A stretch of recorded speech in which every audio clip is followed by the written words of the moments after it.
How you doing? How's everything? Things are great. It's stressful and lots of hard work, but very rewarding. I was just looking at your speech that you did, Yeah, the and was it the content marketing yeah, one? yeah, the content marketing, yeah, where Yeah, you're talking about Will Smith and he'll die on the treadmill, and that's right. Yeah. I think that's so brilliant. I fight full contact karate. The way I do SEO and the way I look at things is from a full contact perspective. So if I don't train and if I don't optimize myself, I'm gonna lose and I'm gonna get really seriously injured, right? So Yeah. Yeah. if I take like these cheats, like these little tactics, it's gonna, I'm gonna get hurt. So Yep. if you think about it that way, you really have to do the long term strategy, the real work. Otherwise, it's painful. So that's how I think of SEO and anything I do, and I realize that that kind of mentality is the way it should always be, So at LocalVox, what we do is we do local SEO. And among Yep. other things, we do email marketing, but really it's the local SEO that's very, very new and always changing. Like Yeah. so, so Especially the last couple of weeks. yeah. It's like oh man, it's so crazy. So let's start. Let's start with what is SEO? Local SEO. Like, what's your definition of it? I mean, I think it's two things. It's any time the search engines are putting locally biased or algorithmically maps local related content into the search results, and it is also I think it would be equally valid to say that local SEO is serving any searches where there's a local intent from the customer. So now Google Places pages have been replaced. So now Yeah. what? Google Plus logo just happened. So let's talk a little bit about that. I mean, from Google's perspective, the pro is we want more people in the Google Plus environment.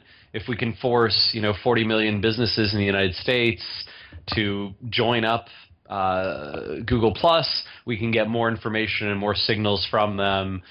We can be more competitive with Facebook long term, all that kind of stuff. The other thing I'd say is, Google, I think, is clearly making a concerted effort to do a lot more combination of their UI, UX experiences, of their login systems, all that. And so when you think about it, it would be kind of nice to think, oh, my Google Webmaster Tools, my Google Analytics, my conversion rate optimizer, my maps and places, all this stuff, my social network, that's all in one place. Hmm. That's actually kind of convenient. My calendar, my Gmail, and I can do smart things because those networks are connected to each other. So I give them credit. If they rolled this all out at the same time, we'd probably be going, oh, this is a really nice product. It Hmm. just feels so inorganic. What are the ways you'd optimize these Places page? I mean, These I, Plus I think, local pages. yeah, the Google Plus local pages. I actually think probably a lot of the research and studies that were done on places pages around how to do the right titles, how to get the listing optimized, getting the phone number and the address and the reviews and the photos and all that kind of stuff.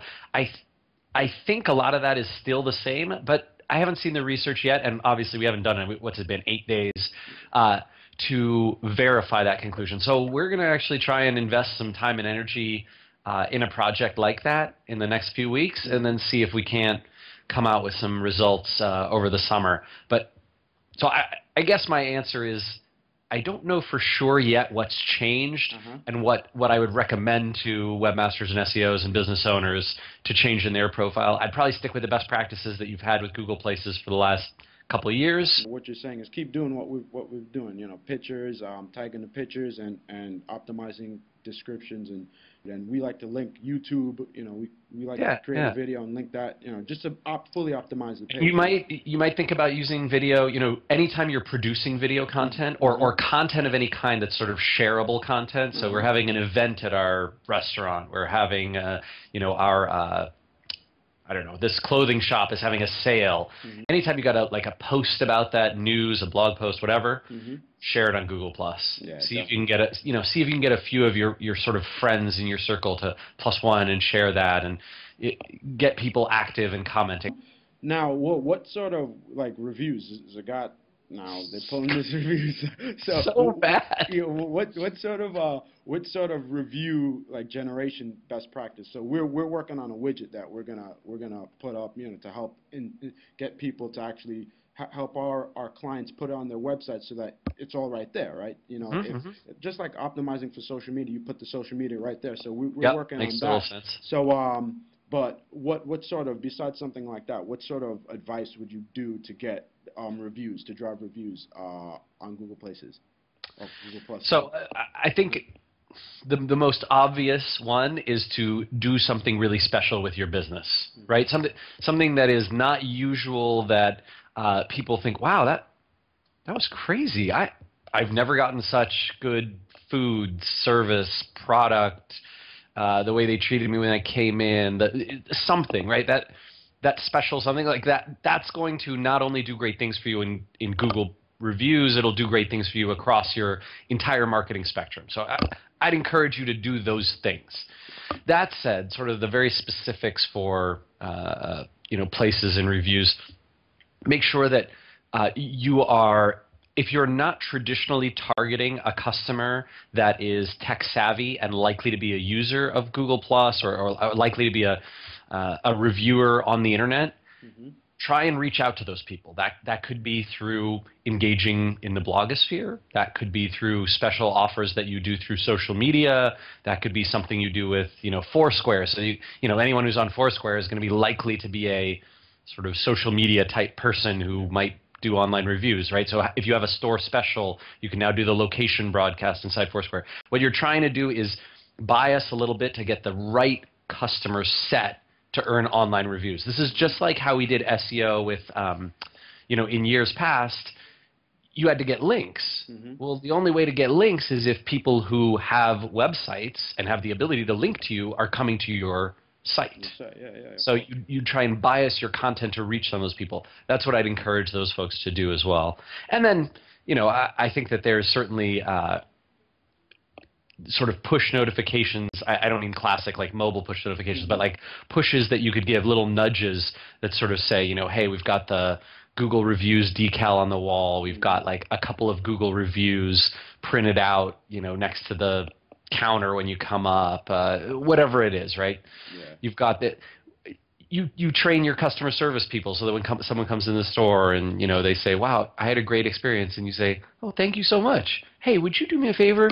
Could you go say something nice about it? Just that kind of stuff is going to have a slow but steady and the right kind of effect. If you're more aggressive with it, you can get into trouble, right? Turn them off, right? Exactly. Well, and even if you are successful with more aggressive techniques, like a email out to all your customers that says, review us on Google here, click, go to it, they're going to catch you. They're going to shut down those reviews. Someone was telling me more than half of reviews are removed right now. Wow. I think that's Yelp, but they have good algorithms to catch manipulative reviews. They'll pull them down. Google Plus local pages have their own analytics, but what other ways would you track these kind of metrics? So there is a unique referring string that's passed from Google Places listings, so you can put that into your Google Analytics, as a custom variable, right? And then you can track clicks from that. I would strongly encourage, depending on how sophisticated you are and how much how deep you can go into this, you can set up multi-channel attribution so that you'd be able to say, hey, you know what? Twitter maybe was our first referrer, and branded search was our final referrer, but in the middle, look, we got 2 visits from Places on average, and so we know Places is a huge channel, so we can see that investment in the funnel, and what's what do they call it? The difference between first touch, the closer, and the sort of influencers in the middle, influence touch points in the middle. And that's something great that a lot of e-commerce companies that are sophisticated do modeling attribution around. If you're a local small business, you probably won't do that level of it, but you can at least have the modifier so you can say, hey, of the 3,000 people that visited our site last month, how many of them have ever been referred to us by a Places page, rather than how many came directly from a Places page, how many at least at one point in their life cycle with us did, and that'll give you an idea of the value of that channel. Let's talk Penguin, Panda. So do you have any data that shows that affected Places pages or local pages? I have not seen. I don't have any data to that effect, but to be totally fair, the algo monitoring stuff that we do does not. No, it only includes the standard results, and it's set up that way. So it's like geo non-biased, which means you're not getting the authentic local kinds of results that a normal person would. So that being said, I've heard no one talk about Penguin hitting local. Panda's another matter. Okay. So Panda, you had Panda's sort of a win for small businesses in a lot of ways on this, because you had a ton of people who had those. You know, I'm a national company, and I've got a listing for San Francisco real estate and San Diego real estate and Los Angeles real estate and Tampa Bay real estate, and the pages are almost exactly the same except for a couple of words different. Yeah. Panda chopped those guys off of the knees. So a lot of those guys fell out, and you saw a lot of people rising. And then, of course, you had Venice, where you actually got a ton more local stuff into the result sets, right? Locally biased content and pages. The Penguin update, honestly, to me, was pretty small. Like, the impact was very small. Had a loud echo in the SEO world, and I think that's because a lot of people who actively practice and talk about SEO on the internet were engaging in many of the manipulative link tactics that Penguin was designed to penalize. It didn't seem to affect local or places. This Google Plus change, I think, is going to be a much bigger change for local. And I guess obviously moving forward, these effects will, as Google Plus local pages get more and more like important, and they figure it out, they'll start having tweaks that'll take those into consideration, right? Almost certainly. I mean, one thing that you can definitively feel from Panda and Penguin both being embraced by Google is that they're saying, we like this model of grabbing a bunch of data about websites that we believe shouldn't be in the results or manipulative or violating TOS or whatever it is. We're going to grab a lot of their data.